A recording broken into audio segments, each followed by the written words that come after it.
real é que vocês não têm noção do quanto eu tô empolgada pra fazer esse vídeo. Basicamente eu só criei o canal pra isso, gente. Então é isso, hoje é o último vídeo do canal. Brinks. E aí, pessoa, tudo bem com você? Aqui quem fala é a Bia. Se você ainda não é inscrito aqui no canal, inscreva-se, deixa a curtida aqui nesse vídeo, manda esse vídeo para um amigo. Essas são coisas muito simples, muito fáceis, muito rápidas de serem feitas e ajudam o canal a crescer exponencialmente. Muito, demais, sério mesmo. Se você ainda não me segue nas redes sociais, eu deixo aqui a sugestão, porque é lá onde a gente conversa sobre os próximos vídeos, os vídeos da semana que vem, faço votação, enquete, enfim, é lá que vocês praticam a democracia que eu tanto falo aqui no canal. Bia, mas por que você está tão empolgada com o dia de hoje? Você até passou um batom. Pois é, gente, eu até passei um batom pra vocês terem ideia do quão especial esse vídeo é. Ele vai falar de uma coisa que eu venho trabalhando há pelo menos 4 anos, desde o início da minha graduação. É quase um doutorado. Exagerei. Hoje a gente vai falar do desenvolvimento floral, daquela coisa maravilhosa, bonita, cheirosa, perfeita, cheia de cores, que define o que é uma angiosperma. Mas antes, a gente precisa lembrar um pouquinho sobre quem são as angiospermas, né? Não adianta eu ficar falando de uma parte de uma pessoa, mas não falar quem é essa pessoa em si. A gente vai fazer aqui um bem bolado rapidinho, mas eu tenho um vídeo só falando sobre isso, ele vai estar aqui em algum lugar da tela. Se você tiver curiosidade, se você quiser saber mais sobre as angiospermas, clica nele, assiste, anota, faz seus estudos e daí depois você volta pra cá. Ou então pode fazer o inverso, sei lá, tanto faz. As angiospermas é o grupo mais populoso do reino vegetal. Angios quer dizer urna, esperma quer dizer semente. Então, a semente, ela é envolta por alguma coisa que vai proteger. Além de terem muitas mil espécies, as angiospermas têm como principal estrutura as flores, que são os frutos maduros. Toda árvore com flor dá fruto? Todo fruto vem de uma flor? Mas antes a gente precisa entender o que é uma florzinha, certo? Vamos pensar. Uma flor é um conjunto de estruturas que são especializadas primordialmente na reprodução da planta, que posteriormente vai dar origem a algumas sementes, dando assim continuidade ao ciclo de vida daquela plantinha, daquele ser bonitinho e verde, geralmente. Bia, você falou que é um conjunto de estruturas. Que estruturas? Cada conjuntinho vai ser chamado de verticilo, verticilo floral. Existem 4. De fora para dentro, cálice, corola, androceu e gineceu. 2 deles são férteis e 2 deles não são férteis. Então, 2 deles vai participar ativamente na reprodução da flor, daquela árvore, daquela planta. E 2 deles vai participar como agentes coadjuvantes, mas igualmente importantes. O cálice, que é a estrutura mais externa, ele é composto por sépalas, que é como se fossem pétalas, mas geralmente um pouquinho mais esverdeada e um pouquinho mais grossa. A pétala geralmente é um pouco mais delicada. E ela tem a função principal de proteger o que está dentro dela, que são as pétalas, a corola, e o androceu e o gineceu. Depois do cálice vem a corola, que é um conjunto de pétalas que é muito parecido com as sépalas, só que é muito mais delicada e tem uma função muito importante na polinização, porque ela tem muitas cores e geralmente ela tem um pouquinho de cheiro também. Depois da corola, a gente vai ter o androceu, que é um verticilo composto por estames. Estames são as estruturas masculinas da flor. É ali que a gente vai encontrar o grão de pólen, bem dentro da antera, que é a estrutura apical, a estrutura que fica no ápice do androceu. Essa estrutura chamada de filete, nesse desenho ridículo que eu fiz, é como se fosse um suporte para os androceus ficarem lá em cima, bem na boquinha da flor, para quando vier algum agente polinizador, ele pousar ali e pegar os seus grãos de pólen. E aí, bem no centrinho da flor, a gente vai ter uma estrutura chamada gineceu, que é a estrutura fértil feminina da flor. Ela é composta por carpelos. Esses carpelos vão ser divididos em 3 partes. De novo no desenho ridículo que eu fiz, ali em cima, na porção apical do carpelo, na porção de cima, mais de cima possível do carpelo, a gente vai ter o estigma, que vai ser ali que o grão de pólen vai cair.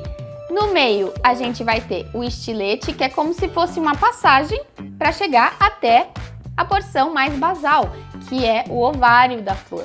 Portanto, é no gineceu que a gente vai ter a produção de óvulos, que a gente vai abrigar o embrião depois da fertilização. Existem 4 eventos importantíssimos que acontecem no ciclo de vida das angiospermas. O primeiro é a polinização, o segundo é a fertilização, o terceiro é a frutificação e o quarto é a dispersão.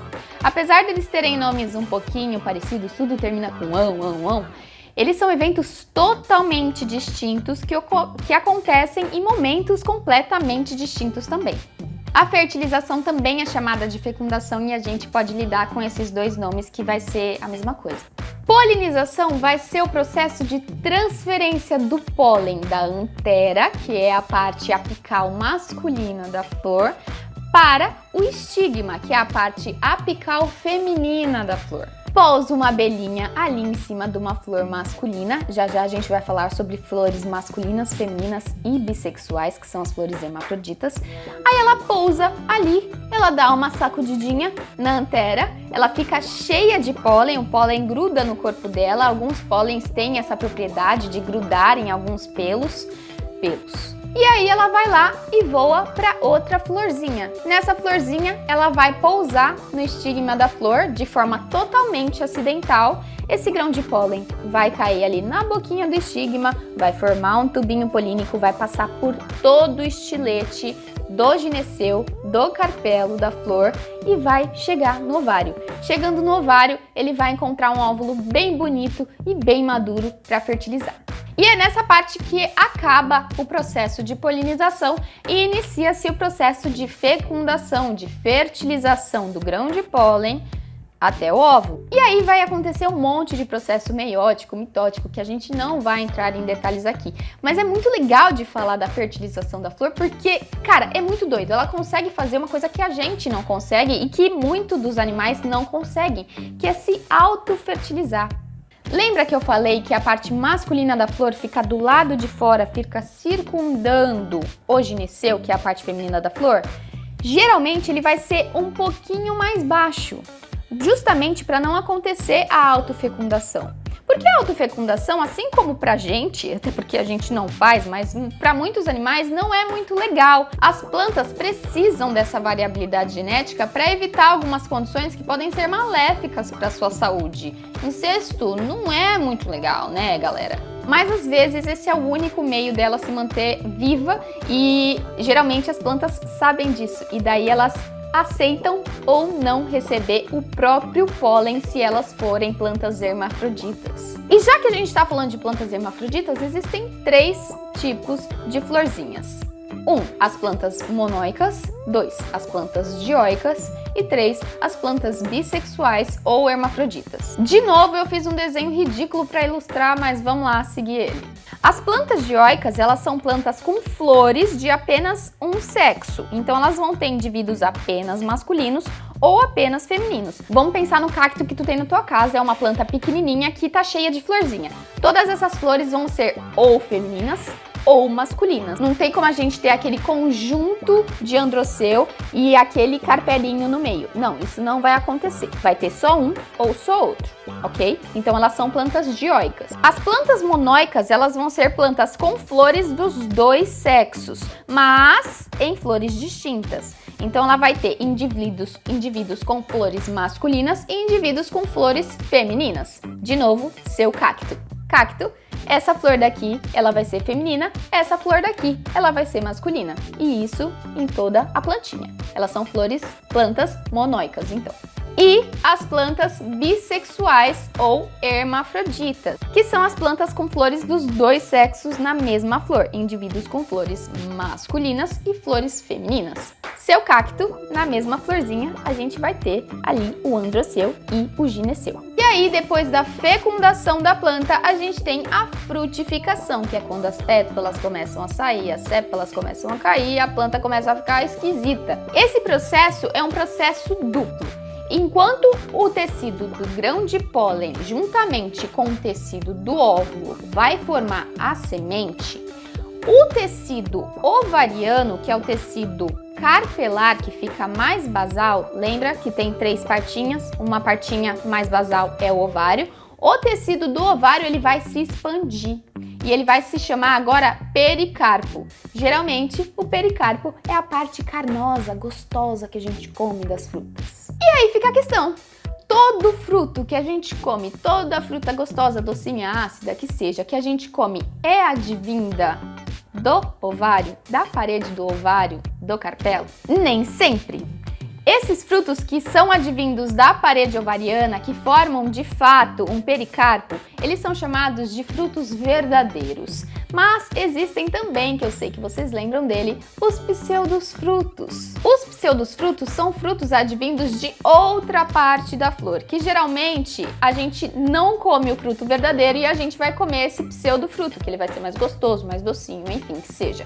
Geralmente ele vem do receptáculo floral ou pode vir do pedúnculo também. E daí a gente tem vários exemplos disso. Maçã, por exemplo. Maçã, o fruto verdadeiro, é a parte que a gente não come, a parte que envolve, que é a parte mais durinha da maçã, que fica ali no meio, que envolve a semente. Esse é o fruto verdadeiro. O que a gente come é chamado de hipanto, que é como se fosse uma proteção ovariana. Na pera acontece a mesma coisa. O caju que a gente come, se eu não me engano, é o receptáculo floral ou vai ser o pedúnculo, eu não tenho certeza. Mas a fruta verdadeira, o fruto de fato, é a patinha que fica ali em cima, que a gente não come. Morango também. Pois é, sabe qual que é o fruto verdadeiro do morango? É o que a gente acha que é a sementinha. De fato, tem uma sementinha ali dentro.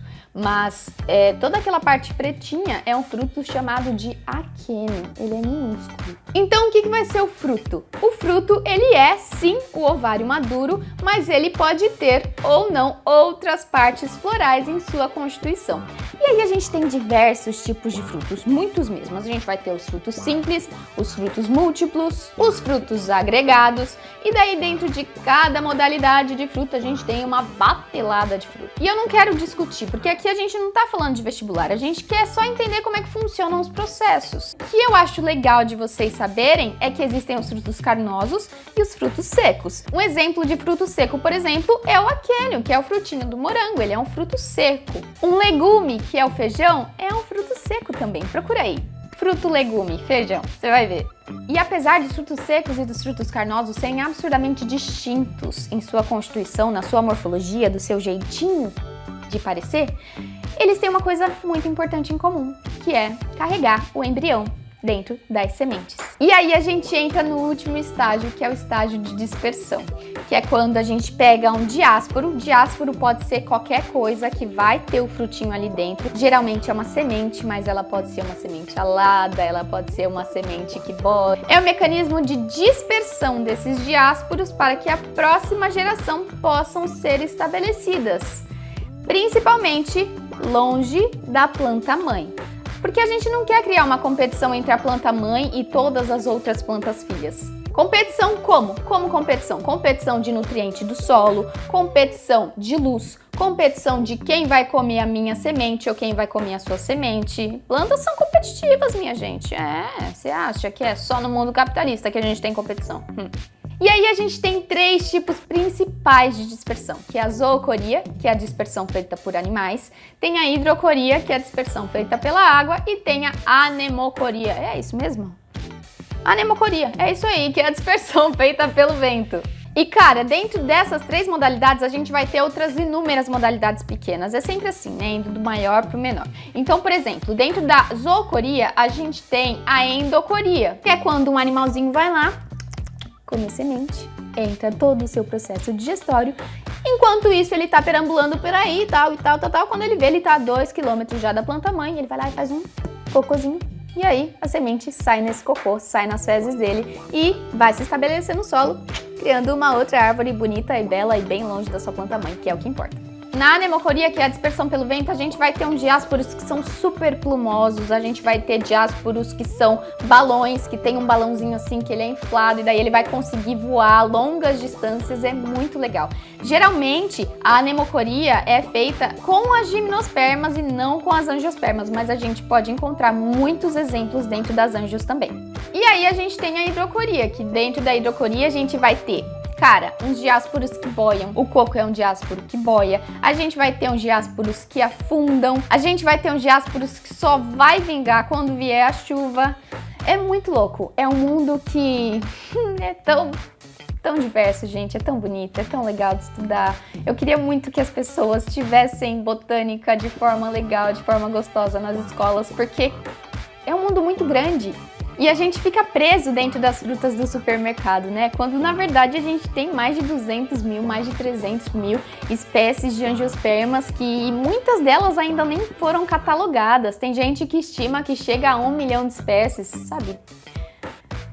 E a gente fica comendo morango do supermercado achando que aquilo que a gente tá comendo é fruta, mas na real não é. Pra quem não sabe, eu tô no meu 3º ano de iniciação científica, eu tô encerrando ele por aqui, porque eu quero focar em outras coisas, principalmente na divulgação científica, mas eu trabalhava com 2 espécies de cactos, e cactos são angiospermas, e a gente não sabia se eram espécies de fato, se eram táxons. Quando a gente fala táxons, é que a gente não sabe se é uma espécie ou se é uma variável de outra espécie, a gente não tem muita certeza sobre quem é aquele serzinho. Quando o trabalho for publicado, isso vai acontecer, se Deus quiser, em breve, eu divulgo eles aqui pra vocês. Eu espero que ele esteja em português, porque eu gostaria muito de divulgá-lo em português. Eu gosto muito dessa divulgação nacional, acho que a gente precisa demais disso. Mas, de qualquer forma, se ele tiver em inglês, eu prometo que eu faço um vídeo traduzindo ele pra vocês. Ele é bem bonitinho, ele é bem legal, são 2 espécies vulneráveis de cactos epífitos que moram em cima de outras árvores da Mata Atlântica. Então, assim, é um trabalho massa. Foi com ele que eu fui pro Canadá, inclusive. Foi por causa dele que eu consegui a bolsa integral pra ir pra University of Saskatchewan e eu fiquei lá por 4 meses. Olha lá, tá vendo? Tá vendo, gente? Vocês acham que estudar planta é besteira? Vai nessa. Então é isso, gente. Eu espero que vocês tenham gostado do vídeo. Fico muito feliz que vocês tenham assistido até o final. Se você achou demais mesmo, nunca tinha imaginado que as plantas fossem tão sensacionais como elas são, manda esse vídeo para um amigo. Eu vou ficar extremamente feliz se você fizer isso, porque é assim que a gente consegue espalhar os vídeos por aí, por pessoas que nunca conseguiram chegar no canal de forma autônoma. Então, conto com você pra fazer essa corrente do bem aí, muito legal. Por hoje é isso, gente. Beijos. Quinta-feira vai ser legal. Quinta-feira a gente vai falar sobre polinização do figo, já que a gente já sabe o que é polinização. Vamos entender por que o figo não é um fruto vegano na quinta. Beijo, até uns dias. Tchau, tchau.